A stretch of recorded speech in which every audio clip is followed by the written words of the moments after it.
നമസ്കാരം.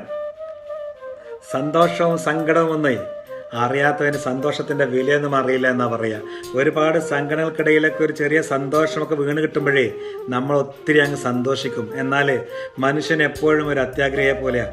ഒരുപാട് സന്തോഷങ്ങൾക്കിടയിലൊക്കെ നിൽക്കുമ്പോഴേ ചില സങ്കടമൊക്കെ വരുമ്പോഴേ നമ്മൾ ഒത്തിരി അങ്ങ് വേദനിച്ച് പോകും. പെട്ടെന്നൊരു വലിയ ദുഃഖമൊക്കെ വരുമ്പോഴേ നമ്മൾ ഒത്തിരി അങ്ങ് തളർന്നു പോകും. ദേഷ്യാമർഷമൊക്കെ നമുക്ക് വരുന്നത് മനുഷ്യ സഹജമാണ്. എന്നാൽ അതിനൊക്കെ കുറച്ച് ആയുസ് മാത്രമേ ഉള്ളൂ എന്നുള്ളതാണ്. ചെറിയ കുട്ടികൾ മുതൽ എത്രയോ വലിയ മനുഷ്യർ വരെ ഏറ്റവും ആഗ്രഹിക്കുന്ന ഒരു വികാരം എന്ന് പറയുന്നത് സന്തോഷം തന്നെയാണ്.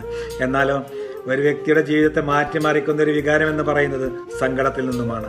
ഒരു കാര്യം കൂടെ പറയാൻ, ഞാൻ സന്തോഷത്തിൽ നിങ്ങളുടെ കൂടെ ഉണ്ടായിരുന്നവരൊക്കെ സങ്കടത്തിൽ നിങ്ങളുടെ കൂടെ ഉണ്ടോ എന്ന് ചിന്തിച്ച് നോക്കട്ടോ. ഉണ്ടെങ്കിൽ അവരെ ഒന്ന് മുറുക്കി പിടിച്ചോ, കഷ്ടപ്പെടാതെ നോക്കിക്കോ അവരെയൊക്കെ നിങ്ങളൊന്ന്. ദുഃഖവും പരീക്ഷണവും എല്ലാം അനിവാര്യത തന്നെയാണ്. എന്നാൽ ഇതൊന്നും സ്ഥായിയുമല്ല. എല്ലാം ഓവർ റിയാക്ട് ചെയ്യാതെ ഫേസ് ചെയ്തുകൊണ്ട് ബാലൻസ് ചെയ്തുകൊണ്ടും മുന്നോട്ട് കൊണ്ടുപോകണം എന്നുള്ളതാണ്.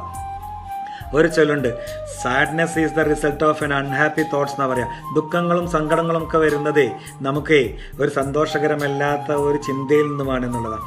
Love is life and if you miss your love you miss your life എന്നാ പറയാം. നമുക്ക് മരിക്കാനൊക്കെ ഒരുപാട് കാരണങ്ങളുണ്ടാവും. എന്നാലോ many millions of tears to cry, ഒരു കരയാനൊക്കെ നമുക്ക് ഒരുപാട് കണ്ണുനീരും ഉണ്ടാകാം. സന്തോഷം തേടിയുള്ള മനുഷ്യൻ്റെ യാത്രയിൽ ഒരിക്കലും അത് അവസാനിക്കാത്ത ഒന്ന് തന്നെയാണ്. അതുകൊണ്ട് തന്നെ നമ്മളൊക്കെ സന്തോഷത്തിൻ്റെ താക്കോലൊക്കെ മറ്റുള്ള പോക്കറ്റിലൊന്നും വെച്ചു കൊടുക്കാൻ നിൽക്കണ്ട കേട്ടോ.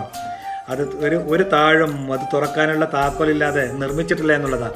അതുകൊണ്ട് തന്നെയാണ് ഓരോ പ്രശ്നങ്ങളും പ്രതിവിധിയോ സൊല്യൂഷനോ ഇല്ലാതെ പോയിട്ടില്ല. എല്ലാം ലോക്ക് ചെയ്തിരിക്കുന്ന താഴെ കണ്ട് സങ്കടപ്പെടുമ്പോഴും അത് തുറക്കാനുള്ള താക്കോൽ നിങ്ങൾക്ക് അപ്പുറത്തുണ്ട് എന്നുള്ളൊരു സമാധാനവും സന്തോഷവും എങ്ങനെയാണോ അതുപോലെ തന്നെയാണ് നമുക്ക് സങ്കടവും സന്തോഷവും നിർവചിക്കാൻ കഴിയുക എന്നുള്ളതാണ്. അതുകൊണ്ട് ഒരു പിയാനോ നിങ്ങൾ സങ്കല്പിച്ച് നോക്കുക. കറുപ്പും നിറത്തിലുള്ള കീബോർഡുള്ള ആ കീസ് നിങ്ങൾ ഒന്ന് കറുപ്പിനെ ദുഃഖമെന്നും വെളുപ്പിനെ സന്തോഷമെന്നും സങ്കല്പിച്ചു കൊടുക്കുക.